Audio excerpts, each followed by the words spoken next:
დოკუმენტი, რომელზეც მეფე თამარის ხელმოწერაა დართული და ვანის სახარება ქართული ისტორიული მემკვიდრეობის უდიდესი საგანძურია.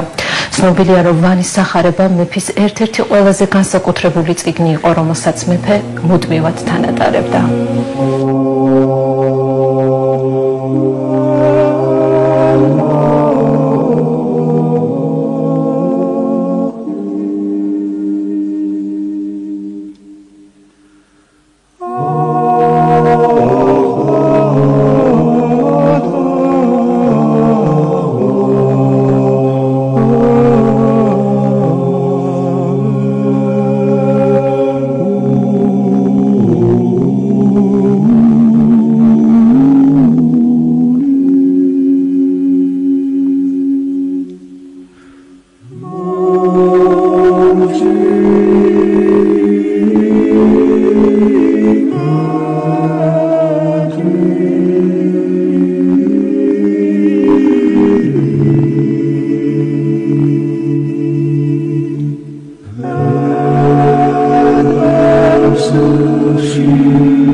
საუკუნის ბოლოდან და მე-11 საუკუნიდან ხელნაწერი განსაკუთრებულად ფორმდება.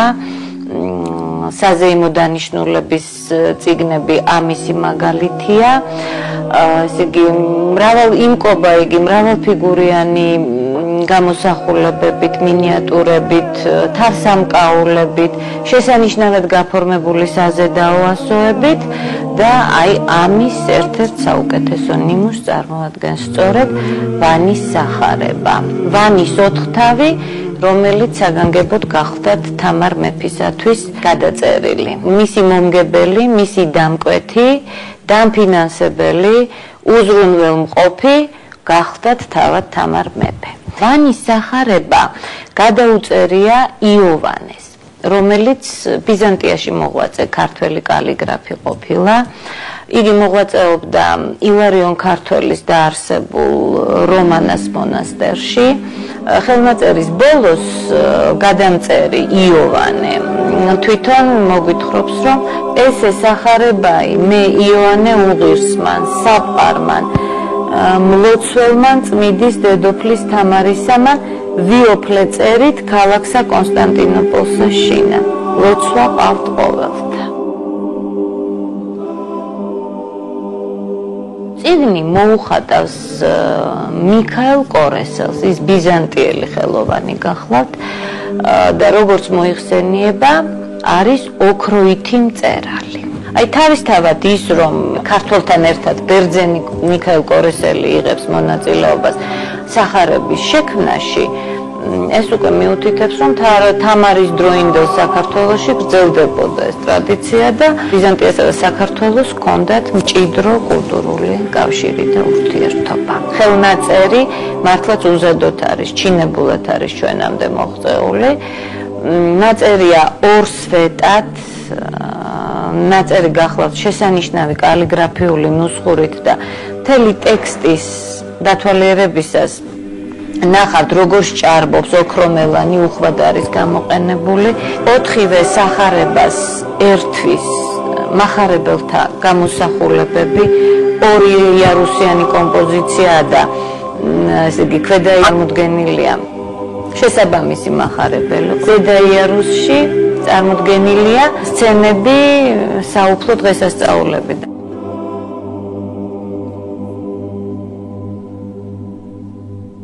მოგეხსენებათ, რომ მე-11 საუკუნეში გიორგი მთაწმიდელმა შეასრულა შესანიშნავი თარგმანი ქართული სახარებისა, რომელიც დღესაც კანონიკურია და ამიტომაც საჭირო გახდა, უბრალოდ იოვანეს დაუსახავს მიზნად, სანდო და შეურყვნელი ტექსტი მოეძიებინა.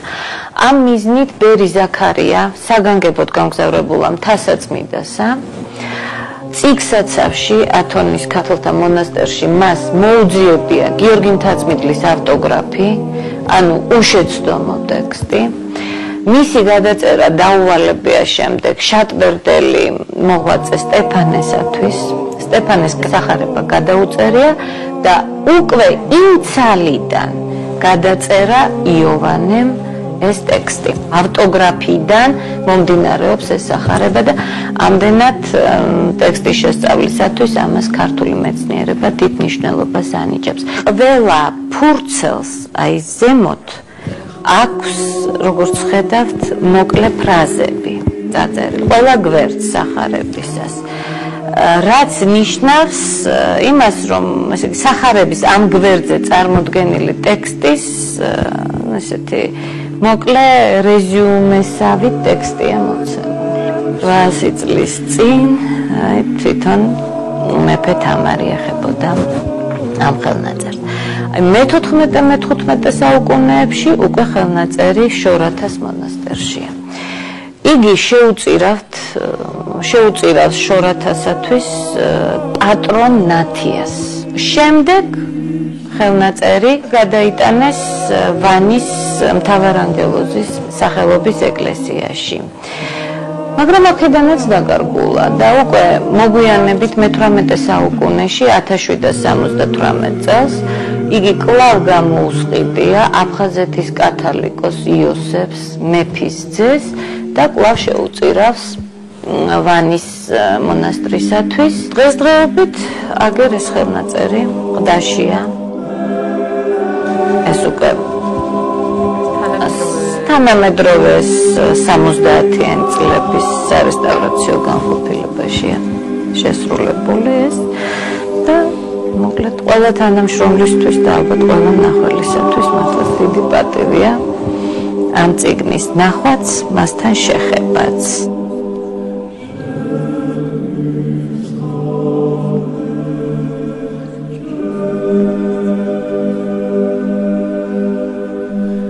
ეს გახლავთ თამარის ერთ-ერთი დიდმოხელის ჭიაბერის საბუთი, რომელიც უკანონებს შიომღვიმის მონასტერს გარკვეულ შეწირულებას. ის იყო ჟინვალის მქონებელი, ჟინვალი მაშინ ქალაქი იყო და ესე იგი იქ იყო ყმაბაჭრები იყვნენ, ბაჭრების ქალაქი იყო, სადაც ქალაქი იქ ვაჭრობა და აი ამ ვაჭრების რამდენიმე კოლ ვაჭრს უძღვნის შიომღვიმის მონასტერს და თამარი ამას ამტკიცებს. არის აი აქ თამარის ხელთვა არ არის ეს, მხოლოდ ეს არის მთელი ფორმულა მტკიცებულების ესე ვითარც მანდატურ ხუცესისაგან დაწერილი განაჩენი ჩემგანცა დამტკიცებულ არს. აი ესეთი ფორმულა არის მიწერილი. ეს დოკუმენტი გასაკვირველია, თავის დროზე როცა ფუნქციონირებდა და მას იურიდიული ძალა ჰქონდა, საუკუნეების განმავლობაში ინახებოდა შიომღვიმის მონასტერში. თვითონ ხელნაწერი საბუთი გახლავთ ეტრატი. საკმაოდ კარგად შენახულია. შეუძლებელია თვითონ ეტრატის ერთი მდგომი ნაჭერი ყოფილიყო და ეს არის ამიტომ გადაკერებული. აი კეფებს ვეძახით ჩვენ, აი ერთი კეფი აქ არის, მეორე კეფი ეს აი დაახლოებით აი ამ თითო კეფის ოდენა იყო ალბათ დავიდა მის ტყავი, საიდანაც ეს დამზადდა. ეს არის მხედრული ხელი, თუმცა არ არის ჯერ კიდე ისეთი ჩამოყალიბებული, რომ თანამედროვე მხედრული ერთ-ერთზე დაედოს ყოველ ასოს.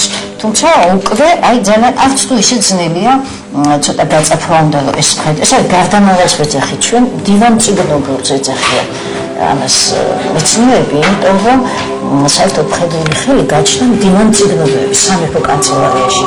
უბიძგაოს ჩქარა ეწერა და თან მასალის ეკონომიაზე ძალიან დროს ფიქრობდნენ, იმიტომ რომ ეს ძალიან ძვირი ეს მასალა და ეს სათითაოდ დაუკვირდეს ამას კაცი, ეს თქვენ არ გეხებათ, მაგრამ ეს არის ნუსხურიდან განვითარებული ფორმები. რასაკვირველია, განკარგულება იყო მეფის და წიგნობას უკვე ევალებოდა, რომ აი კანცელარიაში, სამეფო კანცელარიაში შეედგინა შესაბამისი შინაარსის და მაგრამ შესაბამისი სტრუქტურით დოკუმენტი, რომელიცაც სხვა ვერავინ შეადგენდა თუ არა წიგნობა, მაგრამ წარედგინებოდა მეფეს და იმ დარბაზის იმწერლობსაც ევალებოდა თან დოკუმენტზე ხელის მოწვევა და აი ეს არის უკვე მხოლოდ ამის შემდეგ ითვლებოდა ის